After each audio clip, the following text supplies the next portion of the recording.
स्वामी दयाल की दया, राधा स्वामी सतगुरु सहाय। गगन घटा गहरानी साधो,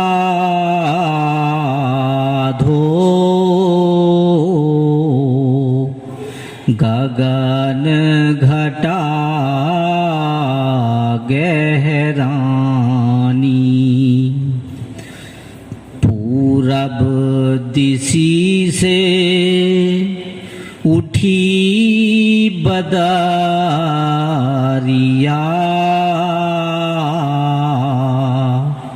रिम झिम बरसात पानी, आपन आपन मेरी सम्हारो,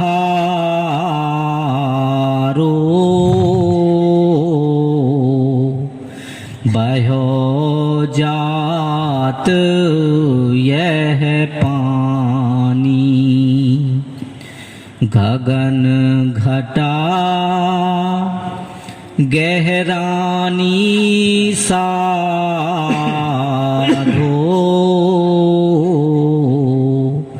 गगन घटा गहरानी।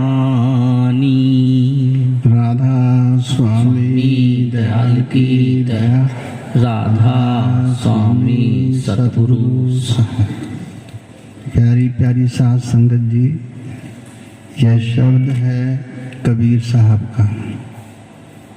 कबीर साहब ने शब्द के अंदर मानव को बड़े प्यार से उपदेश दिया है। ये जो नर्तन हमको मिला है, ये बहुत जरूरी काम के वास्ते मिला है। जीव आत्मा तो पशु पक्षियों के अंदर भी होती है, जीव जंतुओं के अंदर भी होती है, कीड़े मकोड़ों के अंदर भी होती है, पेड़ पौधों के अंदर भी होती है, लेकिन नर्तन जो है एक विशेष अलग से है।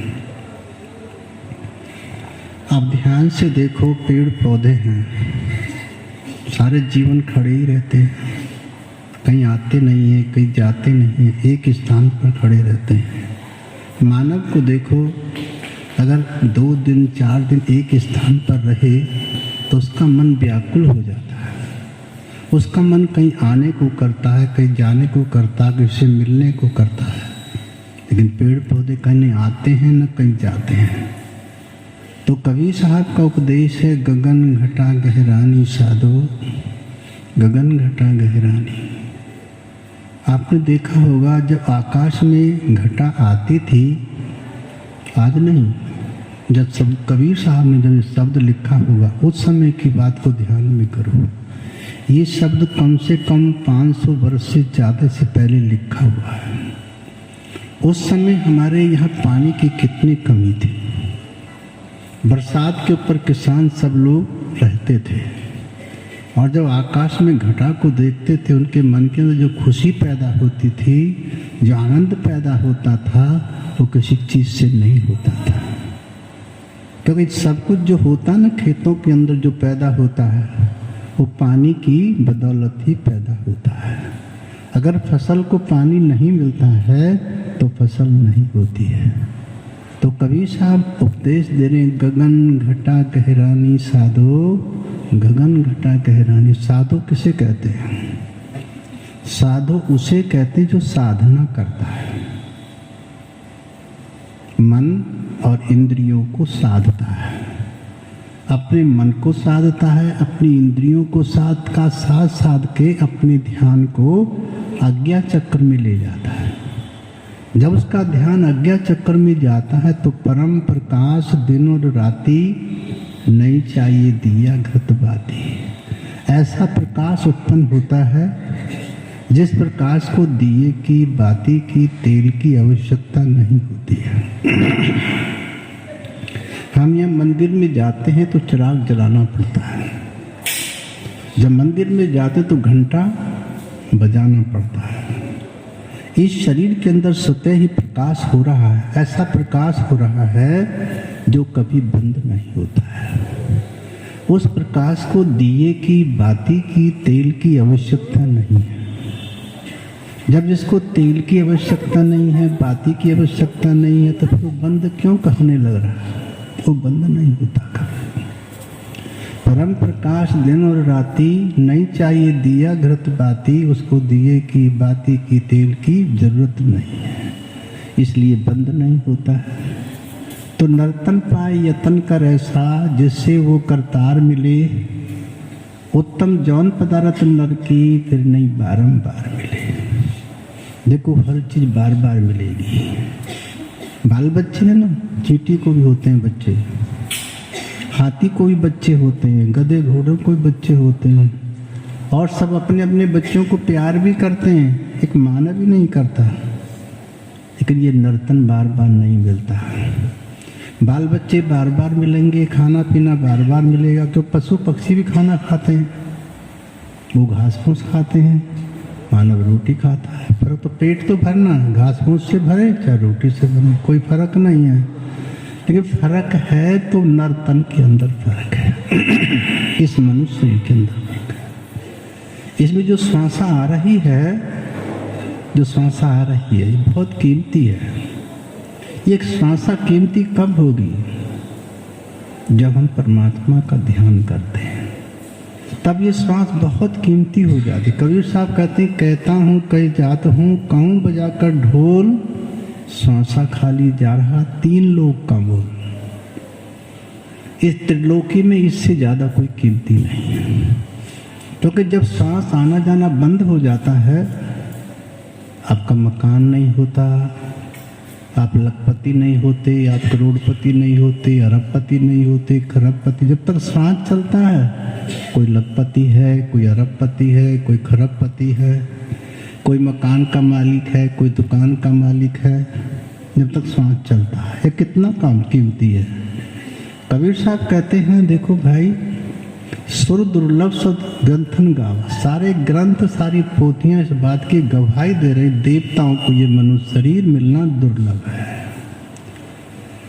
उन्हें सुख तो मिलता है, स्वर्ग तो मिलता है, वैकुंठ तो मिलता है उनको, लेकिन ये मानव शरीर नहीं मिलता देवताओं को। बड़े भाग्य जानो अब उनके, जिनको शरण प्राप्त गुरु के। लेकिन ये पता चलता गुरु की शरण में जाने के बाद, ये मानव शरीर कितना कीमती है। मानव शरीर में जो आत्मा काम कर रही, जो आत्मा आई हुई है, वो कितनी भाग्यशाली है जिनको नर्तन मिला है। वो परमात्मा की भक्ति करके परमात्मा के देश को वापस जा सकती है। नर्तन में देवता नहीं जा सकते, पशु पक्षी नहीं जा सकते, हाथी घोड़े नहीं जा सकते, मानव की आत्मा वापस अपने देश को जा सकती है। इतनी पावर परमात्मा ने इस आत्मा को दी जिनको नर्तन मिलता है।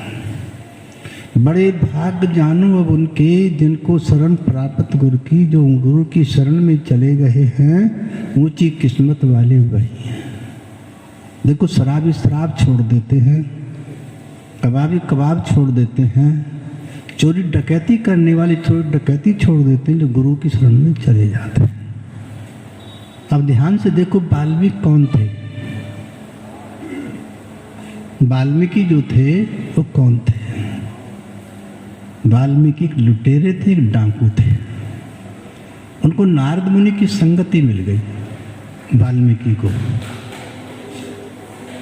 जब वाल्मीकि जहाँ रहते थे, उधर को लोगों ने आना जाना बंद कर दिया, क्योंकि यहाँ पर एक लुटेरा रहता है, एक डाकू रहता है, इधर को नहीं जाना चाहिए। अब उधर कोई आता नहीं था, वाल्मीकि इंतजार करते थे, इधर कोई आ ही नहीं रहा, किसको लूटूं, किसको पीटूं। लेकिन नारद मुनि को पता नहीं था, नारद मुनि रास्ते को चले गए। जैसे रास्ते को गए, अब वाल्मीकि देखा कि हाँ कोई आ तो रहा है, और थोड़े नजदीक को आए। वाल्मीकि ने सोचा ये तो साधु सा लगता है। वाल्मीकि ने सोचा कि ये साधु हो, कोई भी हो तो लूटना पीटना, तेरा साधु से क्या मतलब। वाल्मीकि के पास को नारद मुनि आए तो वाल्मीकि ने उनकी वीणा को पकड़ लिया, कस के पकड़ लिया। नारद मुनि ने कहा, भैया क्या करते हो? कहते मेरा काम है लूटने का, मेरा काम है पीटने का। और लोग कभी कभी नहीं मानते, जान से मार देता हूं। नारद ने कहा कि भैया इसमें तो पाप होता है, लूटने से, किसी को पीटने से इसमें तो पाप होता है। कि मैं लूटता इसलिए हूं, पीटता इसलिए हूं, अपने परिवार का पेट भरता हूं। नारद ने कहा कि भैया परिवार इस तुम्हारे पाप में शामिल नहीं होगा। वाल्मीकि ने कहा कि जो खाएगा वो शामिल तो होगा जरूर।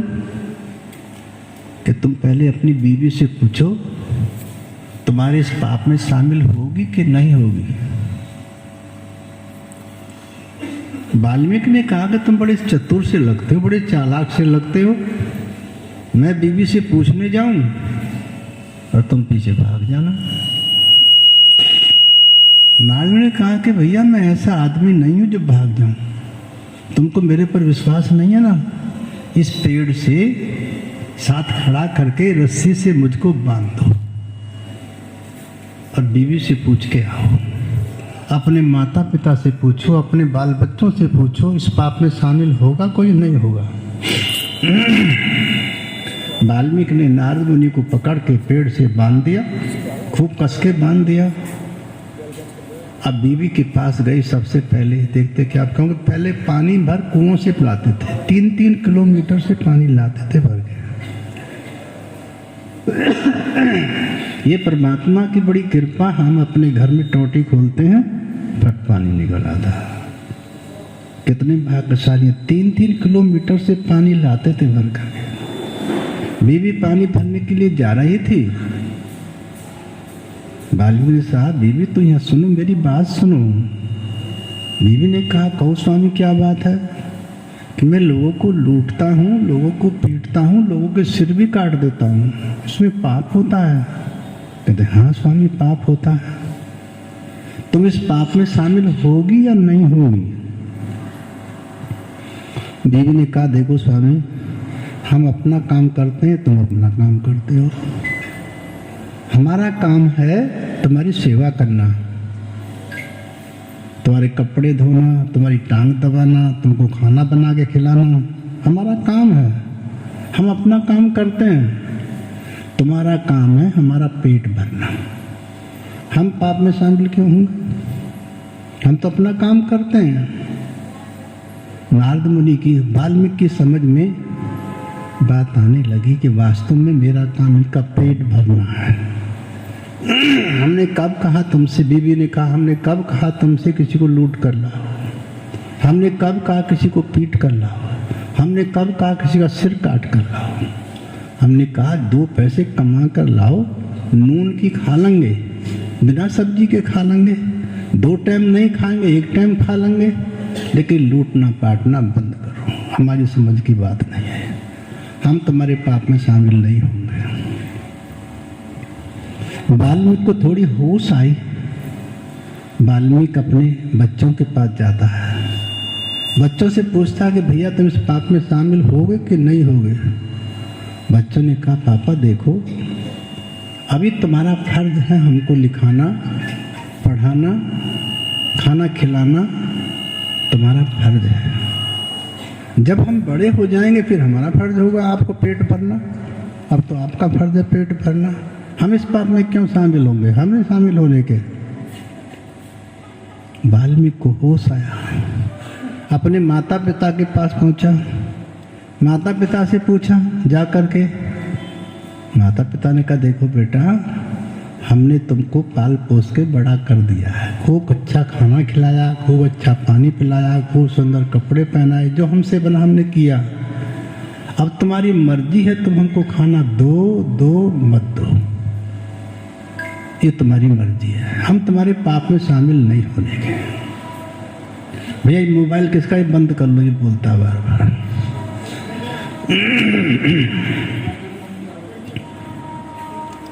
तो वाल्मीकि जब नारद मुनि की तरफ से आया था, बड़ी डाकू की शक्ल थी उसकी।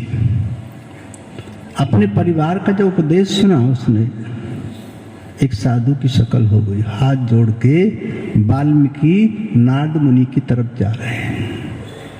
अब नारद मुनि को जाकर देखा तो खुले बैठे हैं, बिल्कुल जो पेड़ से बांध कर गए थे बंधे हुए नहीं है, खुले बैठे हैं।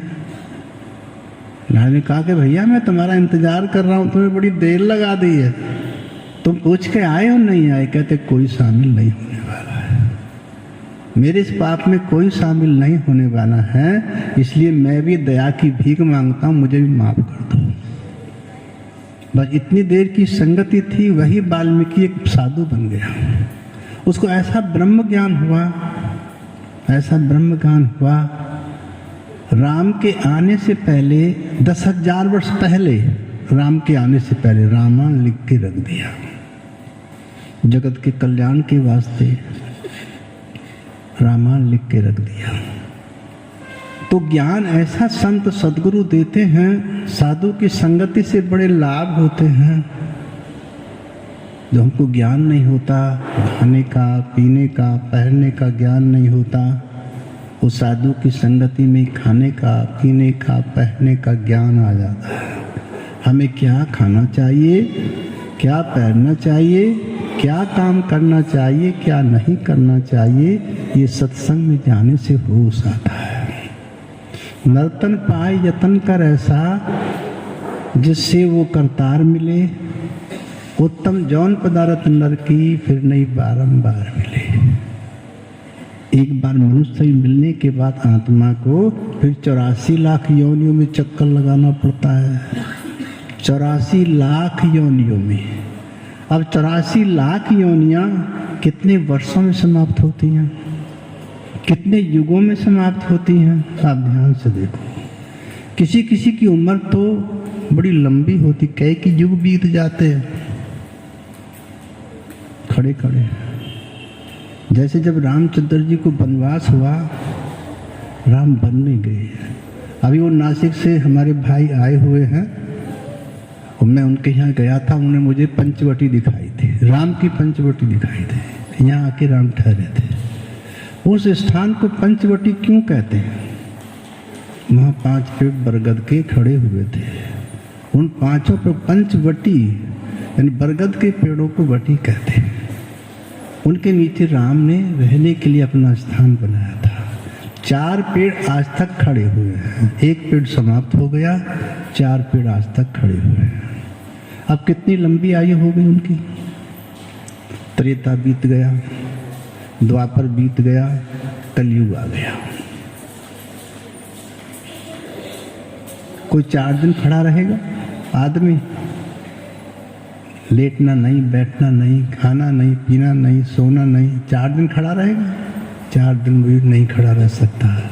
अब उन पेड़ों को खड़े खड़े कितना समय बीत गया है, क्या उनको कष्ट नहीं होता होगा?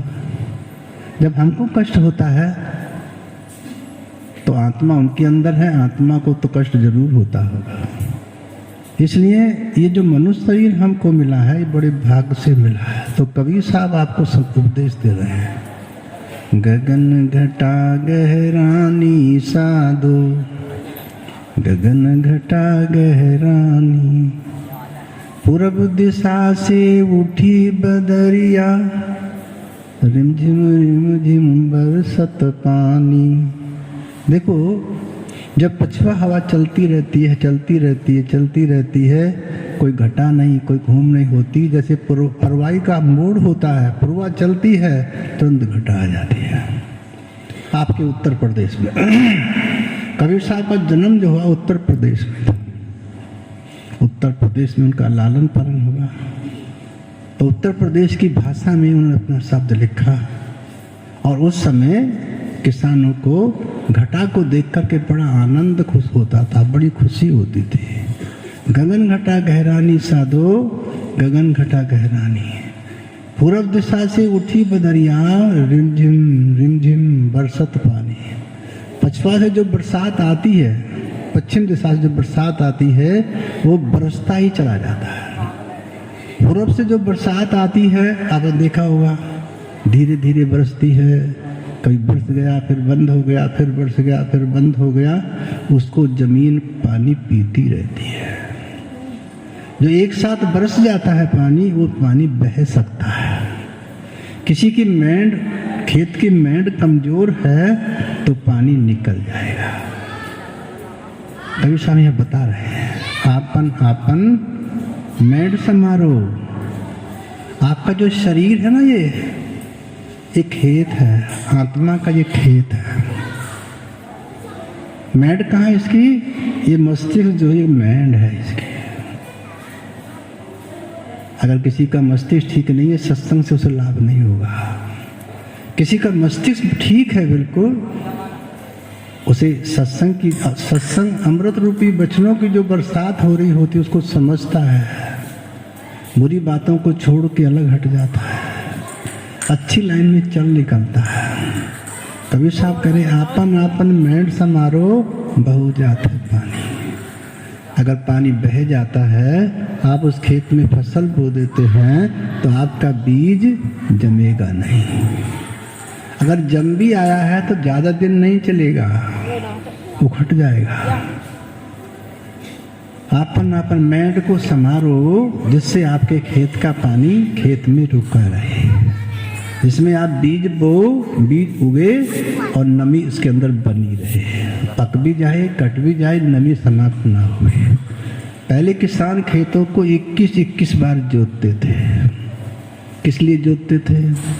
नमी बनाने के लिए, गूद बनाने के लिए, नीचे जमीन में नमी बनी रहे, गूद बनी रहे, जैसे खुराक मिलती रहे पौधे को, इसलिए बार बार जोतते थे, बार बार जोतते थे। अब कहीं इधर से जोत रहे हैं, फिर इधर से जोत रहे हैं, बार बार बदलते रहते थे, बदलते रहते थे। तो कबीर साहब का उपदेश है, इस शरीर रूपी खेत को बहुत सुंदर तरीके से जोतो। इस शरीर के वास्ते लिखा है, लेकिन समझाने के लिए बाहर का उपदेश ले लिया है। कबीर साहब ने हमारे समझाने के वास्ते बाहर का उपदेश लिया है, बाकी शरीर के अंदर लिखा, सारी बात शरीर के अंदर लिखी है। आगे फिर कबीर साहब बताते हैं, आपन आपन मेंढी संहारो,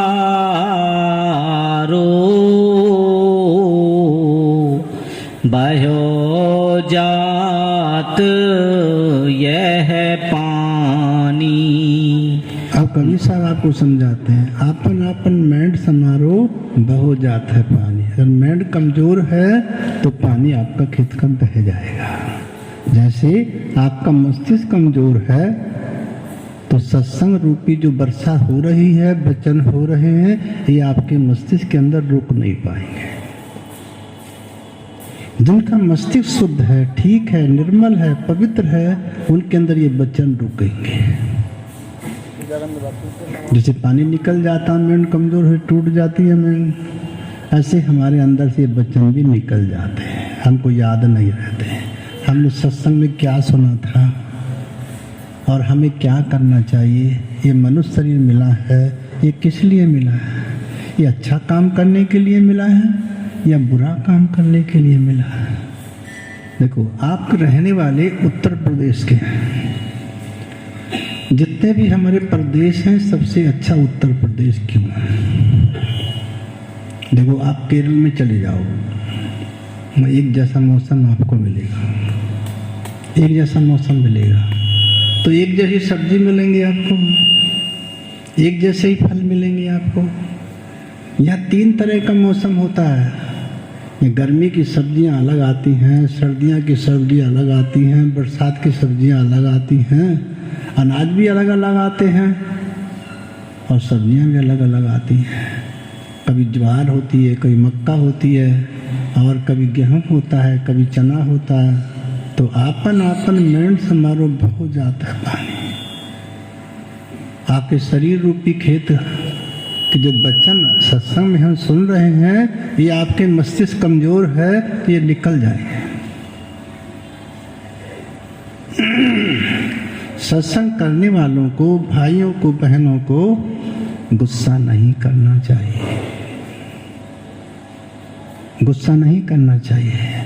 गुस्से से आपके अंदर में अग्नि उत्पन्न होती है, आंखें लाल लाल होती हैं, आदमी जोर जोर से बोलता है और जोर जोर से बोलता गालियां देता है, यानी अंदर से बुरी बातें निकालता है गुस्से में। सत्संग करने वाले को दीनता चाहिए, गरीबी चाहिए। कैसी गरीबी चाहिए? सब कुछ उसके पास है लेकिन उसके अंदर दीनता है, गरीबी है उसके अंदर। कैसी गरीबी है? ये जो कुछ भी दिया हुआ है ये मेरा नहीं है। मान लो शरीर है, आपका है, आपने आंख बनाई है, आपने कान बनाए हैं, हाथ बनाए हैं, पैर बनाए हैं। कोई माता हाथ नहीं बनाती, कोई माता पैर नहीं बनाती। बनाती कोई माता? माता को अपने गर्भ के अंदर ये भी पता नहीं होता मेरे गर्भ में बच्चा है या बच्ची है, यही पता नहीं होता। तो हाथ क्या बना सकती है, पैर क्या बना सकती है? अब ये किसका शरीर है? ये परमात्मा ने, प्रकृति ने मुझको दिया है। ये बाल बच्चे प्रकृति ने दिए हैं, ये धन दौलत भी प्रकृति ने दी, परमात्मा ने दी है मुझको। मेरा नहीं है इसमें कुछ भी, मेरा इस संसार में कुछ नहीं है, मुझे सब परमात्मा ने दिया है। मुझे परमात्मा का स्मरण करना चाहिए, मुझे परमात्मा का ध्यान करना चाहिए। तो वो संत सदगुरु किसी को धन दौलत नहीं देते, सीधी सी बात है। हाथ हवेली नहीं देते, बाल बच्चे नहीं देते। संत सदगुरु उस परमात्मा को देना चाहते हैं जिसको सब कुछ देता है। संसार का जो स्वामी है, इस संसार का नहीं, ऐसे अनेकों संसारों का जो स्वामी है उसका भेद संत आपको बताते हैं। तो कबीर साहब का उपदेश से आगे फिर समझाते हैं। मन के बैल सूरत हारवा,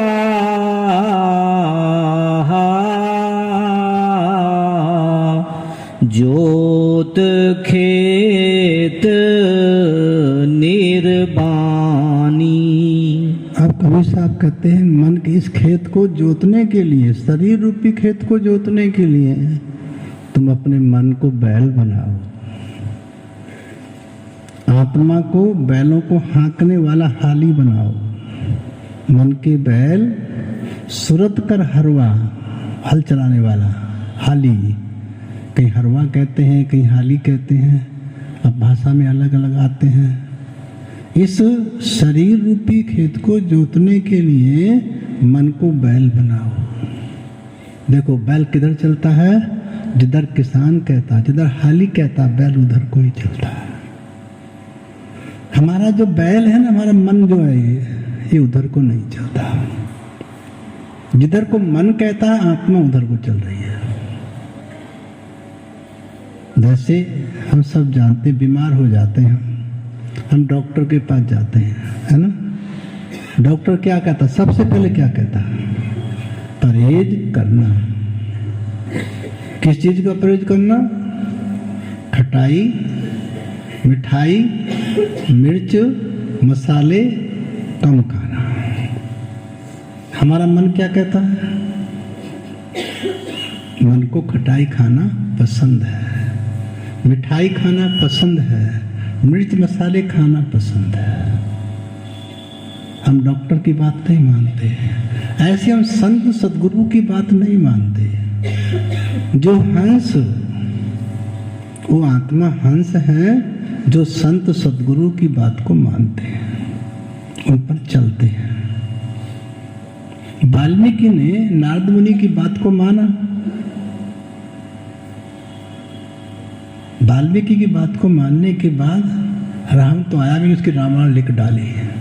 सारे संसार को उपदेश, सारे संसार में उसका नाम है,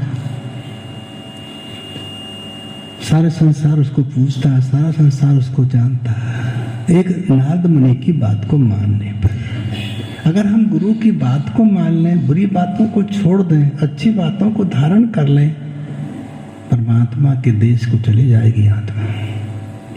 इस संसार में जन्मने, क्योंकि यहाँ जन्मते समय भी कष्ट होता है और मरते समय भी कष्ट होता है। यहाँ पर ध्यान से देख लो, कोई भी बच्चा हंसते हंसते जन्म नहीं लेता, चाहे गरीब के घर में पैदा हो, चाहे अमीर के घर में पैदा हो, कोई ना कोई कारण तो है। सब बच्चे रोते रोते ही जन्म लेते हैं।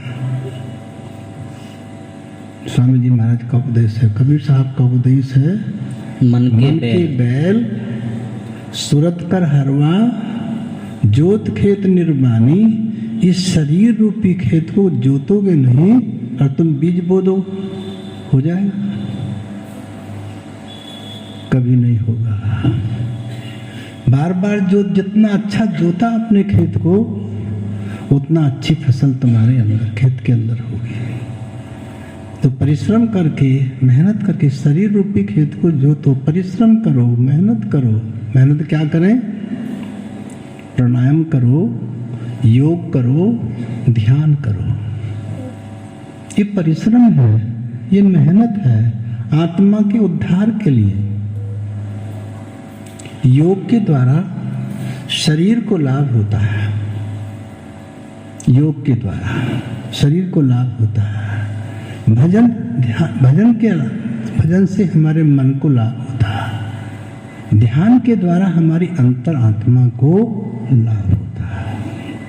अगर अंतर में ध्यान करोगे तो आत्मा को ज्ञान हो जाएगा। इस काल देश को छोड़ करके अपने देश जहाँ से आई है ना, आत्मा तो अजर है, अमर है, एक रस है। इस शरीर को छोड़ देती है, दूसरे को धारण कर लेती है। वो कभी नहीं मरती। शरीर बार बार मरता है, बार बार जन्म लेता है, बार बार मरता, बार बार जन्म लेता है। कभी गाय का, कभी भैंस का, कभी बैल का, कभी ऊंट का, कभी बकरी का, कभी गधे का, कभी घोड़े का, कभी बकरी का, कभी बकरे, किसी न किसी जन्म जाता ही रहता। तो स्वामी जी महाराज कबीर साहब का उपदेश है कि मन के बैल सुरत हरवा, मन के बैल सुरत कर हरवा, जोत खेत निर्वाणी। जोत खेत निर्वाणी, ये जो खेत निर्वाणी कहते हैं, जो परमात्मा ने दिया है तुमको। ये खेत जो शरीर है, ये परमात्मा ने तुमको दिया। इस खेत को जो तो निर्वाणी पद है, ये निर्माण पद है। ये इस खेत को बार बार जोतो, बार बार जोतो। जितना जोतो उतना लाभ होगा आपके खेत को जोतने से। मन के बैल, लेकिन मन के बैलों से मन को बैल बना करके जोतना। बिना मन के नहीं खेत जुतेगा। ये जैसे किसानों का खेत बिना बैलों के नहीं जुतता, बिना ट्रैक्टर के नहीं जुतता, ये शरीर रूपी खेत भी मन के बिना नहीं जुतेगा। मन के बैल सुरत कर हरवा, जोत खेत निर्वाणी। इस परमात्मा के खेत को जोतना है तो मन को बैल बना लो, सुरत को हाली बना लो। जिधर को आत्मा कहे, मन को उधर चलना चाहिए। बैलों के चलाने की एक विधि होती है, क्योंकि मैंने बैल चलाए थे कभी। एक विधि होती, हाँ, टिक टिक टिक टिक टिक टिक टिक टिक कहते बैल घूम करके आता है ऐसे। हाँ कहता है तो जैसे इधर सीधा चल रहा फिर उधर को चलता, थोड़ा बच के चलता। उस भाषा को बैल समझते हैं। आज के आदमी नहीं समझ सकते उस भाषा को। जिस समय बैल थे वो भाषा को समझते थे। जैसे किसान इधर चलाना चाहता था, उधर को ही चलते थे। अब हमारा मन उधर को नहीं चलता, ये हमको उधर चलाता है जो इसको अच्छा लगता है, इसलिए नहीं हुआ। अगर मन रूपी बैल को जो चीज अच्छी लगे उस करता रहेगा, कभी परमात्मा के देश आत्मा जा नहीं सकती है। सबसे बड़ा गुण इस शरीर के अंदर मन का नहीं है, चित्त का नहीं है, बुद्धि का नहीं है, अहंकार का नहीं है। सबसे बड़ा गुण इस शरीर के अंदर आत्मा है। जिस शरीर से आत्मा निकल जाती है वो मिट्टी का ढेर खाली पड़ा रह जाता है। सबसे बड़ा गुण आत्मा है। तो आत्मा की बात हमारे मन को माननी चाहिए। तो संत सदगुरु का उपदेश है, आगे फिर समझाते हैं। मन के बैल सुरत हरवा,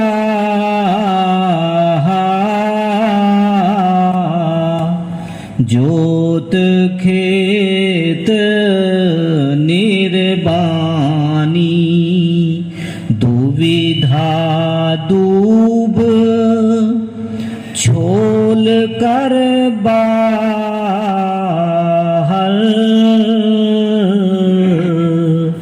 बोवो नाम की धानी। ध्यान देना कवि साहब की बात पर। कवि साहब उपदेश दे रहे, दुविधा दूब छोल कर बाहर बो नाम की धानी।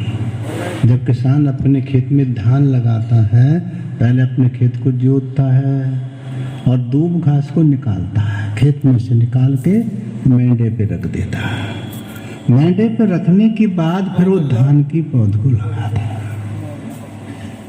अगर तुम्हें भी वो धान पैदा करना है तो आपको क्या चाहिए? दुविधा। दुविधा किसे कहते हैं? आपके अंदर में कोई गंदे विचार आ रहे हैं, दुविधा हो रही है, कष्ट हो रहा है, दुख हो रहा है, दुविधा दूब छोल कर बाहर रख दो, दुविधाओं को बाहर रख दो और तब परमात्मा का नाम जपो। चिंताओं को, फिक्र को अपने अंदर से निकाल के, खेत के अंदर से निकाल के बाहर डोले पर रख दो, तब परमात्मा का नाम जपो, तब परमात्मा के नाम की तुमको सहायता मिलेगी, मदद मिलेगा। अगर आपके अंदर चिंता लगी हुई है, दुविधाएं लगी हुई हैं, भ्रम पड़ा हुआ है, तो आपको कोई फायदा नहीं होने का नाम जपने का। आपने घंटों घंटों 2-2 घंटे मेहनत की है, सब बेकार चली गई है। तो कबीर साहब की बात को समझो। दुविधा कहते हैं दूब घास को। खेत के अंदर सबसे जो नुकसान ज्यादा करती है वो दूब घास है। हमारे अंदर जो सबसे ज्यादा बुरी वस्तु है वो दुविधा है। दुविधा को निकाल करके, वो दूब घास को निकाल के मेंढे पर रख दो। फिर अपने अंदर नाम रूपी पौधा लगाओ। जो संत सदगुरु आपको देते हैं वो नाम रूपी पौधा अपने शरीर रूपी खेत में लगाओ। ये कबीर साहब का उपदेश है। दुविधा दूब छोल कर बाहर, छोल करके उसको बाहर रख दो, वो तब नाम की पौध बो। परमात्मा के नाम की जो पौध है, एक बात यहाँ बहुत सुंदर याद आई अभी। कुछ लोग कहते हैं कि तुम राम राम कहो, ये नाम है। कुछ लोग कहते नहीं ओम ओम कहो, ये नाम है। फिर कुछ लोग कहते नहीं ओम नमो शिवाय कहो, ये नाम है। कुछ लोग कहते नहीं राधा स्वामी कहो, ये नाम है। इनमें से कोई नाम नहीं है। ये सब लफ्ज हैं जो जबान से बोले जा रहे हैं। जो वास्तविक नाम है, हकीकत नाम है, वो तुम्हारे अंदर धुनकारा दे रहा है। उस नाम की बढ़ाई के लिए संत सतगुरु राधा स्वामी दयाल कबीर साहब उसकी बढ़ाई करते हैं। उस नाम को बताने के लिए आए। जो माता के गर्भ में बच्चा रहता है, लेकिन माता ने कभी रोने की आवाज नहीं सुनी उसके गर्भ के अंदर। किसी माता ने नहीं सुनी। क्यों नहीं रोता वो? खाने का फिक्र नहीं है, पीने का फिक्र, गर्भ के अंदर खाने का फिक्र नहीं है, पीने का फिक्र नहीं है। क्योंकि जो माता खाती है, पीती है, उसका रस निकलता है और नाभि के द्वारा वो रस जाता रहता है। माता के लीवर के अंदर भी और बच्चे के अंदर भी जाता रहता है। तो भूख तो लगती नहीं है। जितनी जरूरत होती है उतने बच्चे को मिल जाता है। उतने बच्चे को मिल जाता है तो दुविधा दूब छोल कर बाहर बो नाम की धानी। सब बातों को खत्म करके नाम रूपी पौधा तुम अपने अंदर लगा लो। तो कबीर साहब उपदेश दे रहे हैं, दुविधा दूब छोल कर बाहर बो नाम की धानी। आगे जोग जुगति कर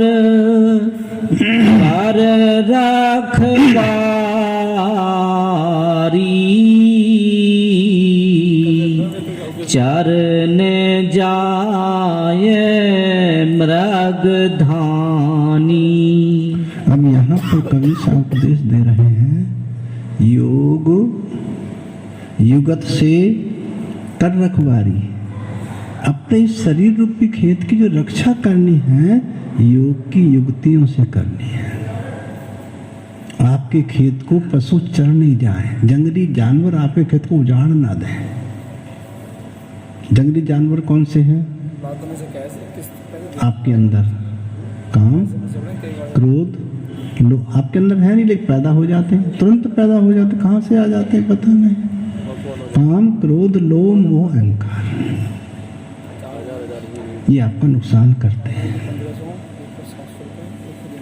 ये आपका नुकसान करते हैं, हमेशा नुकसान करते ही रहते हैं। कबीर साहब कहते हैं अपने शरीर रूपी खेत की रक्षा योग की युक्तियों से करो। जैसे योगी लोग अभ्यास कराते हैं, ताड़ासन करो।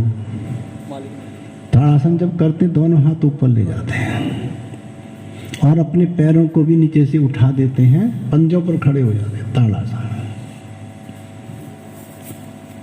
ताड़ासन कराते हैं, भुजंग आसन कराते हैं।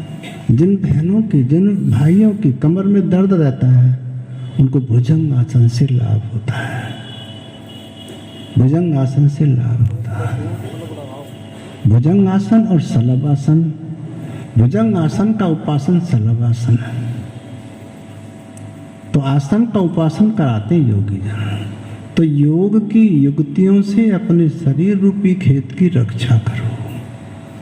चढ़ नहीं जाए मृगधानी, आपके खेत को मृग ना चढ़ जाए, हिरन ना चढ़ जाए, आप खेत में नुकसान ना कर दें। अगर मृग चढ़ गई आपके खेत को, पैदा नहीं होगी। जब पैदा नहीं होगी तो खाने के लिए कहाँ से आएगा? फिर शाह के पास जाना पड़ेगा। शाह कहता है कि भी 1 मन ले जाओ, जब फसल कटे 1.5 मन दे जाना, यानी 20 किलो और ज़्यादा देना। 1 मन का आपको 1.5 मन देना पड़ेगा, या 1.25 मन देना, उतना नहीं, या 1.25 मन देना पड़ेगा, 1.5 मन देना पड़ेगा। अगर अगली साल भी पैदा नहीं हुई फिर कहाँ क्या करोगे? फिर शाह भी नहीं देगा। तो कबीर साहब का उपदेश है योग की युक्तियों से शरीर रूपी खेत की रक्षा करो। देखो दवाइयों से हम शरीर की रक्षा करते हैं, दवाइयों से। कोई दवाई ऐसी भी होती है इधर फायदा कर रही है, उधर नुकसान कर रही है, उधर नुकसान कर रही है। बहुत जगह ऐसा ही होता है। इसलिए योग से कोई नुकसान नहीं होता है, आपको लाभ ही लाभ होता है, नुकसान नहीं होता है। योग युगत से कर रखवारी, चर नहीं जाए मृगधानी, आपके खेत को मृग ना खा जाए। मृग खा गया तो बहुत मुश्किल पड़ जाए। परिवार है, कहाँ से खाएगा, कैसे गुजारा होगा? बीवी तो खाना तभी बना सकती, तुम लाके रखोगे। जब तुम लाके रखोगे नहीं तो बीवी खाना कहाँ से बनाएगी, बच्चों को कहाँ से खिलाएगी? अब ध्यान से सोचो, कबीर साहब का उपदेश है। आत्मा परमात्मा की अंश है, परमात्मा रूप सागर से आई है। हम परमात्मा समझते हैं, कोई राम को समझता है, कोई कृष्ण को समझता है, कोई ब्रह्मा को समझता है, कोई विष्णु को समझता है, कोई शंकर को समझता है। इनमें कोई परमात्मा नहीं है। कबीर साहब ने लिखा, आत्म ज्ञान बिना नर भटके, कोई मथुरा कोई काशी। पानी में मीन प्यासी, वो सुन सुन आवे हंसी। पानी में रहते हुए मछली प्यासी मरते, तो बड़े ताज्जुब की बात है। नहीं, वो मछली नहीं, ये आत्मा रूपी मछली जिस शरीर में रहती है उसी में परमात्मा भी रहता है। लेकिन वो परमात्मा को कभी नहीं देख पाती। वो तीर्थों में खोजती है, मंदिरों में खोजती है, मस्जिदों में खोजती है, गुरुद्वारों में खोजती है, किसी को नहीं मिलता है।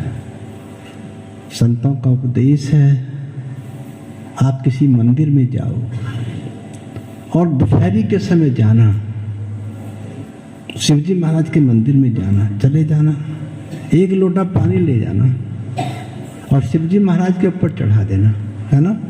हाथ जोड़कर बैठ जाना, हाथ जोड़कर बैठ जाना लेकिन एक गिलास पानी तुमको शिव जी महाराज पिलाएंगे नहीं। पिलाया कभी किसी को? ये वास्तविकता की बात है, ये हकीकत बात है, तुम्हारे सोचने की बात है, समझने की बात है। जब एक गिलास, देखो हमारी किसी दुश्मनी हो गई है, हम उसके घर चले जाएं, शायद शरबत तो नहीं पिलाएगा लेकिन एक गिलास पानी जरूर पिला देगा। ये दुश्मनी तो हो रही है, पानी तो पिला ही दो इसको भाई, क्योंकि वो चेतन है। वो जो मूर्ति है शिव जी महाराज को जड़ है, वो पानी नहीं पिला सकती है। कितने वर्ष बीत जाए नहीं पिला सकती पानी। तो कबीर साहब का उपदेश है जोग जुगत से कर रखवारी, चरने जाए मृगधानी। योग की युक्तियों से शरीर रूपी खेत की रक्षा करो, ताकि ये काम क्रोध लोभ अहंकार तुम्हारे खेत को उजाड़ ना दे। जब किसी आदमी को गुस्सा आता है, वो तो आपने देखा ही होगा, गुस्से में अंट संट भी बकता है, जो नहीं कहना चाहिए उसे भी कह देता।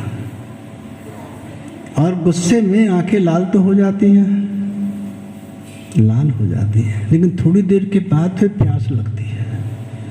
प्यास से मालूम पड़ रहा है इसके अंदर शक्ति कम हो गई है, ये पानी पी करके शक्ति को पूरा करेगा शरीर।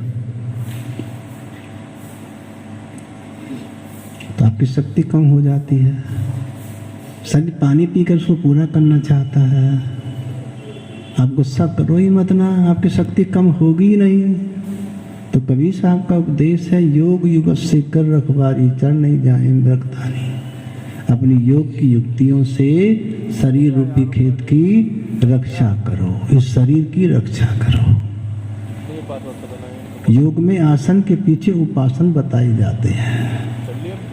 सवेरे के समय हमारे स्वराज सिंह कल को सुबह योग की क्लास लगाएंगे। आप लोग उसमें बैठकर देखना किस प्रकार से बोलते हैं, किस प्रकार से हमारे शरीर को फायदा होता है। आपके फायदे के लिए किया जाता, जो कुछ भी किया जाता है आपकी भलाई के वास्ते किया जाता है। योग युगत से कर रखवारी, चढ़ नहीं जाए मृगधानी। आगे फिर कबीर साहब बयान करते हैं। बाली झार कूट घर लावे,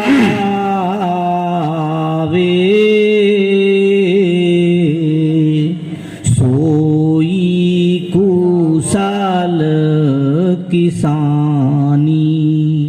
अब कबीर साहब उपदेश दे रहे हैं, जब फसल पक जाती है ना, तो बाल को झाड़ करके, धान को झाड़ते हैं, उनको साफ करके वो घर में लाके रख देता है किसान।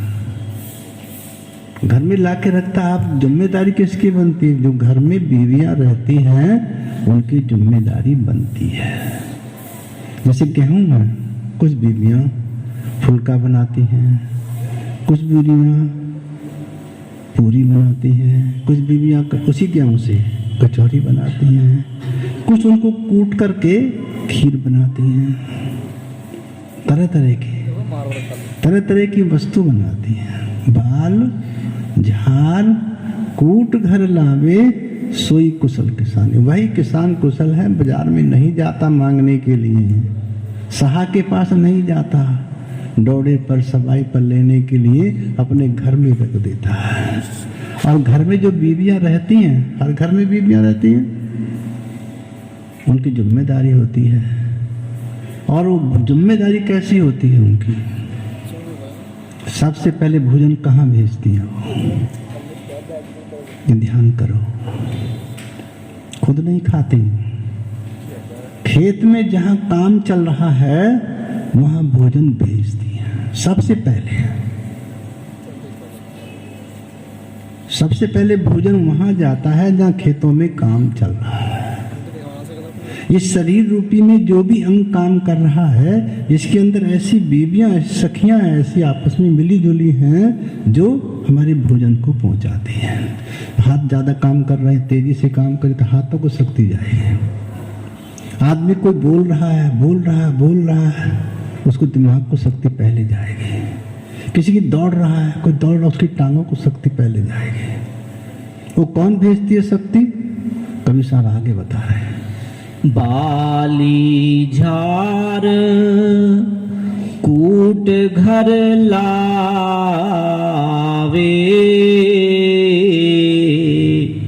सोई कुशल किसानी। पांच सखी मिल कीन रसोइया, एक से एक सयानी। घर में जो बीबियां हैं, कबीर साहब ने 5 सखी लिखा। जैसे सास होती है ना, एक बहू होती है, उसकी दौरानी होती है, उसकी जिठानी होती है, उसकी ननद होती है। 5 तो होती हैं। अब कबीर साहब कहते तुम्हारे अंदर भी 5 सखी मिलके काम कर रहे हैं। तुम्हारे अंदर 5 सखी मिलके काम कर रही हैं। क्या बोला? बोलना 5 सखी मिल कीन रसोइयाँ, एक से एक सयानी। 5 सखी मिल कीन रसोई, एक से एक सयानी। वो एक से एक चतुर है, एक से एक श्यानी है। कितने सुंदर ढंग से रसोई बनाती है, कितने सुंदर ढंग से वो जगह जगह भेजती हैं। वो कौन सी सखी हैं? सबसे पहले प्राण, जो श्वासा हमारे मुख से आ रहा है, प्राण। दूसरा अपान। अपान वायु गड़बड़ हो जाए तो आप भी गड़बड़ हो जाएंगे। जो हमारी गुदा से पाद निकलता है उसको अपान वायु कहते हैं। प्राण वायु, अपान वायु। सम्मान वायु, सम्मान का जो सम्मान रूप से भोजन पहुंचाती है। प्राण, अपान, सम्मान एक उदान वायु है, एक बयान वायु है। बयान किसे कहते हैं?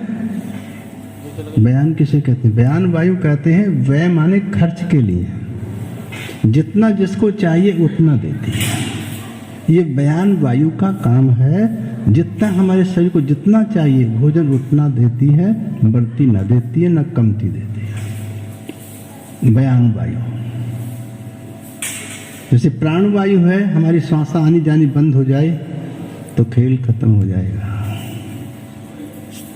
हमारी गुदा से पाद नहीं निकलता तो परेशान हो जाते हैं। वो अपान वायु है, वो ठीक प्रकार से काम कर रही है, मिला जुला के काम कर रही है। प्राण, अपान। जब हमसे गलती हो जाती है तो उसमें गड़बड़ हो जाती है।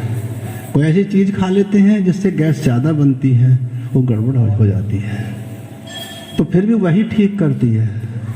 प्राण, अपान, फिर कहते सम्मान। जो सम्मान रूप से जो चीज हमारी आंखों को चाहिए उनको कानों को जरूरत नहीं है उस चीज की, या हाथों को जरूरत नहीं है उस चीज जो आंखों को जरूरत है। जो चीज की जरूरत है वही उसको देती है। प्राण, अपान, सम्मान। सम्मान रूप से न ज्यादा देती है न कम देती है। प्राण, अपान, सम्मान, उदान।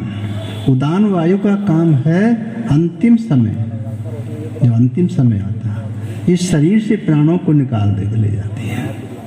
उदान नामक प्राण का काम है। बयान नामक प्राण का काम है व्यय माने खर्च करें, जितनी आवश्यकता उतना देते हैं। 5 प्राण आपको शरीर में हिसाब से भोजन पहुंचाते हैं। ये मेरा उपदेश नहीं है, ये कबीर साहब का उपदेश है। ये केवल समझने की बात। अपने अंदर बैठो, देखो, विचार करो, सोचो। कबीर साहब ने क्या लिखा है? 5 सखी मिल कीन रसोई, एक से एक सयानी। कितनी चतुर हैं। आप भी नहीं कर सकते इतना काम जितना आपके प्राण वायु काम कर रही है, अपान वायु काम कर रही है, उदान वायु काम कर रही है, बयान वायु काम कर रही है। तुमसे पूछती नहीं, जितनी जरूरत अपने आप पहुंचा देते हैं। अलग अलग तरीके का भोजन पहुंचा देती है। आप ध्यान से देख लो, विचार करके देखो, आपकी समझ में नहीं आएगी बात ये, लेकिन जब विचार करोगे, सोचोगे, अनुभव करोगे, अपने अंदर बैठ के अनुभव करोगे, तब तुम्हारी समझ में आएगा।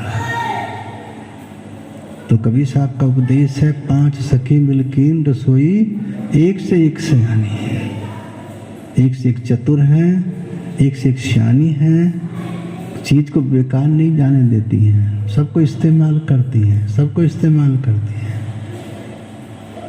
आगे फिर कबीर साहब बयान करते हैं। 5 सखी मिलकीन रसोइया, एक से एक सयानी, दोनों थार बराबर पर से, जीवे मुनि और ज्ञानी। इस कड़ी के ऊपर अब विचार करके देखें। कबीर साहब ने लिखा, दोनों थाल बराबर पर से, जीवे मुनि और ज्ञानी। देखो शरीर है हमारा, गुरु का भी ऐसा ही है और शिष्य का भी ऐसा ही है, कोई फर्क तो नहीं है। आँख भी ऐसी है, कान भी ऐसे ही हैं, हाथ भी ऐसे ही हैं, पैर भी ऐसे ही हैं।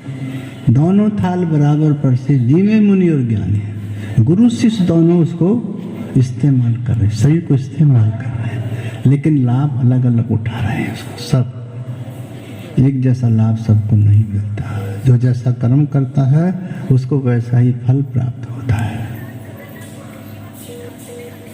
और आप विचार करके देखो, आपको जो कुछ भी आप कर रहे हैं, वो परम पिता परमात्मा सबके अंदर बैठा हुआ सबको देख रहा है। वो कोई बाहर नहीं बैठा, वो तुम्हारे अंदर बैठा हुआ है। और जब मिलेगा आपको आपके अंदर मिलेगा, किसी तीर्थ में नहीं मिलने वाला। आज तक मिला ही नहीं किसी को, किसी व्रत में नहीं मिलने वाला, किसी मंदिर में नहीं मिलने वाला। और जब मिलेगा इस शरीर के अंदर मिलेगा। इस शरीर के अंदर वो परम प्रकाश का जब दर्शन कर लेती आत्मा, तब उसको सच्ची शांति प्राप्त होती है। इस मनुष्य शरीर में आने का उद्देश्य आत्मा का तभी पूरा होता है, तब उस परम प्रकाश का दर्शन हो जाता है उसको। इस मनुष्य शरीर का तभी फायदा होता है। धन दौलत पाने से, हाथ हवेली बनाने से, बाल बच्चे बड़े करने से और फायदा नहीं होगा। ये तो ड्यूटी है आपकी। बाल बच्चों को पाल पोस के बड़े करना है, तुमको ड्यूटी मिली हुई है। अपनी ड्यूटी पूरी करो, प्यार से रखो, खूब खाना खिलाओ, खूब पानी पिलाओ, खूब लिखाओ, खूब पढ़ाई, ड्यूटी आपकी है। लेकिन तुम्हारे साथ जाने वाला नहीं है कोई, और तुम भी किसी के साथ जाने वाले नहीं हो। अकेले जाना है उस राही, गुरु बिन नहीं होगा निर्वाही। आपको अकेले ही यात्रा करनी पड़ेगी, और यात्रा गुरु के बिना पूर्ण नहीं होगी। गुरु महाराज से उपदेश लेकर के अपने अंदर में यात्रा करके देखो। अभी आपको क्या दिखाई दे रहा है? यहाँ पर नाक दिखाई दे रही है, आंख दिखाई दे रहा है, मुख दिखाई दे रहा है। किस चीज का? चमड़े का है। दांत हड्डी के हैं, मांस है, और नाड़ियाँ हैं। नाड़ियाँ अलग होती है, मांस अलग होता है। त्वचा है, ये चीज दिखाई दे रही है। लेकिन जब किसी गुरु से उपदेश इस शरीर के अंदर बैठ के उस परम पिता परमात्मा का दर्शन होता है, जिसमें से आत्मा निकल के आई है, वो अनहद सब सुनाई देता है। ये कलयुग में स्वामी दया विचारी प्रकट करके शब्द पुकारी, जीव का स्वामी जग में आए, भवसागर से पार लगाए। जीवों के कारण स्वामी जी महाराज को जगत में आना पड़ा, अपना सत्यलोक छोड़ करके इस मृत लोक में आना पड़ा। जैसे सब जन्म लेते हैं, स्वामी महाराज ने जन्म लिया। 9 महीने तक माता के गर्भ में रहे, कितना कष्ट सहा हो, कितना दुख सहा हो। किसके लिए? आप सबके लिए। संत आते हैं और उस घर का उपदेश देते हैं, और हमसे कोई उम्मीद भी नहीं रखते। उस देते देते लेते कुछ नहीं है। जो आप देते हैं आपकी सेवा में ही उसे खर्च कर देते हैं। स्वामी जी महाराज का, कबीर साहब का उपदेश है, दोनों थार बराबर पर से आगे पढ़ो। कहें कबीर सुनो भाई साधो,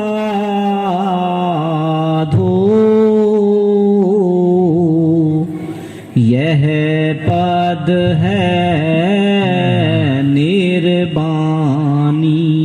ये कितनी सुंदर बात कबीर साहब ने कही है। कहें कबीर सुनो भाई साधो, यह पद है निर्वाणी। ये जो पद लिखा है ना, ये मेरा नहीं है, ये निर्वाण पद है। ये परमात्मा ने शरीर को देखा है, इसको अंदर से देख देख के लिखा है। कबीर साहब जी कह रहे हैं मेरा पद नहीं है लिखा हुआ, लिखा जरूर है मैंने, लेकिन मैंने आपको अंदर में देख देख के सब कुछ अंदर देखा है, तब बाहर में ये लिखा है।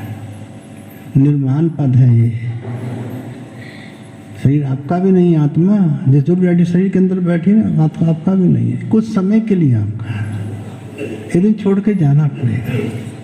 इसलिए सुंदर से सुंदर खाना खाइए, सुंदर से सुंदर काम कीजिए, सुंदर से भजन ध्यान कीजिए, परमात्मा की याद कीजिए, बुरे कामों से दूर हटिए, और तभी परमात्मा का ध्यान हो सकता है। जब तक हमको बुरी आदतें पड़ी रहेंगी, तब तक परमात्मा का ध्यान नहीं हो सकता। क्योंकि जब ध्यान पर बैठते हो, बुरी आदतें हमारे सामने खड़ी हो जाती हैं आकर के, बुरे विचार, बुरे ख्याल हमारे सामने आ खड़े हो जाते हैं जब ध्यान पर बैठते हैं। अच्छे काम करोगे, अच्छे विचार होंगे, तो अच्छे विचार सामने खड़े होंगे। ये कबीर साहब का उपदेश है। एक बोलो आगे।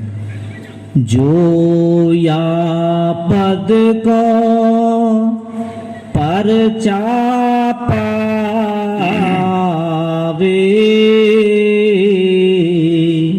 ताको नाम विज्ञानी।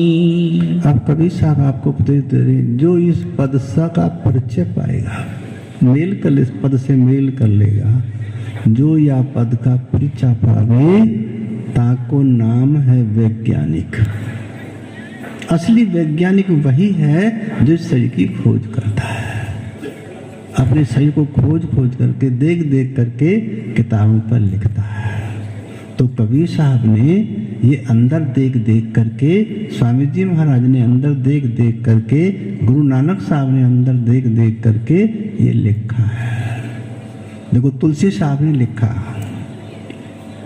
रामायण लिखी, घट रामायण लिखी, तुलसी साहब ने, उन्होंने लिखा सूरज सियामन राम का आवा, 10वां द्वार अयोध्या लावा। आप अपने इस गांव को देखो और अयोध्या को देखो, जहाँ राम का जन्म हुआ था, कोई फर्क है? इस गांव में, अयोध्या में कोई फर्क है? भाई राम की अयोध्या में फर्क होना चाहिए, नहीं होना चाहिए? जैसे बच्चे अयोध्या में जन्म लेते हैं, ऐसे बच्चे यहाँ जन्म लेते हैं, कोई फर्क ही नहीं है। जैसे लोग यहाँ मरते हैं, ऐसे अयोध्या में मरते हैं। बच्चे ही मर जाते हैं, बूढ़े ही मर जाते हैं, जवान ही मर, यहाँ भी मर जाते हैं, वहाँ भी ऐसे ही मरते हैं। भाई राम की अयोध्या में फर्क होना चाहिए। फिर तुलसी साहब ने लिखा, सूरज सियामन राम कहावा, 10वां द्वार अयोध्या लावा। आपका जो 10वां द्वार है वो असली अयोध्या है। वहां जब जिसको शरीर छोड़, जो वहां चला जाता है, जिसकी आत्मा चली जाती है, जब वो शरीर छोड़ता है, एक दिन पहले नहीं, महीनों पहले बता देता है, मुझे फलाने दिन शरीर छोड़ना है, मेरे लिए कोई रोना मत। क्यों? मैं तो परमात्मा के देश को जा रहा हूं, मैं बार बार जन्म नहीं लूंगा, यहाँ पे कष्ट नहीं होगा, मुझे दुख नहीं होगा। उसके लिए रोना, जिसको यहाँ आना है, जन्म लेना है, मरना है, और यम के हवाले जाना है, यम के जूतों से पिटना है, उसके लिए रोना। मेरे लिए मत रोना, मैं तो परमात्मा के देश को जा रहा हूँ। वो परम प्रकाश का दर्शन करते करते करते परमात्मा की गोद में चला जाता है। जो जीते जी अपनी आत्मा को 10वें द्वार ले जाता है, वो अंतिम समय शरीर छोड़कर परमात्मा की गोद में चला जाता है। ये कबीर साहब का उपदेश है, बड़े प्यार से समझाते हैं। उसका नाम है वैज्ञानिक, जो अपने शरीर का पर्चा पाता है, जो अपने शरीर से परिचय हो जाता है। इस काम को बड़े बड़े पंडित नहीं कर पाए, बड़े बड़े विद्वान नहीं कर पाए। कोई संत सतगुरु इस काम को करने के लिए कहता है, बताता है। इसका ज्ञान केवल संतों को ही होता और किसी को नहीं होता है।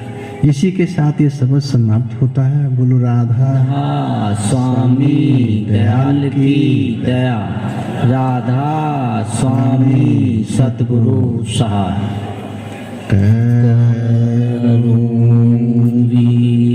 विनती दो कर जोरी, आराज सुनो राधा स्वामी सतगुरु मोरी। सात पुरस तुम सतगुरु दाता, सब जीवन के पिता और माता। दया धार आपनों कर लीजे, काल जाल से न्यारा कीजे। सतयुग त्रेता द्वापर बीता, न जानी शब्द की रीता। काल युग में स्वामी दया बिचारी, प्रगट करके शब्द पुकारी। जीव काज स्वामी जग में आए, भवसागर से पार लगाए। तीन छोड़ चौथा पद दीना, सत नाम सत गुरु गत चीना। जगमग जोत होत उजियारा, गगन सोत पर चंद्र निहारा। श्वेत सिंहासन छात्र विराजे, शब्द गहव धुन गाजे। क्षर अक्षर अक्षर पारा, विनती करे स्वामी दास तुम्हारा। लोक आलोक पाऊं सुख धामा, चरण शरण स्वामी दीजो विश्रामा। करूं विनती दो कर जोरी, स्वामी दो कर जोरी। आरज सुनो राधा स्वामी सतगुरु मोरी। राधा स्वामी दयाल की दया, राधा स्वामी सतगुरु सहाय।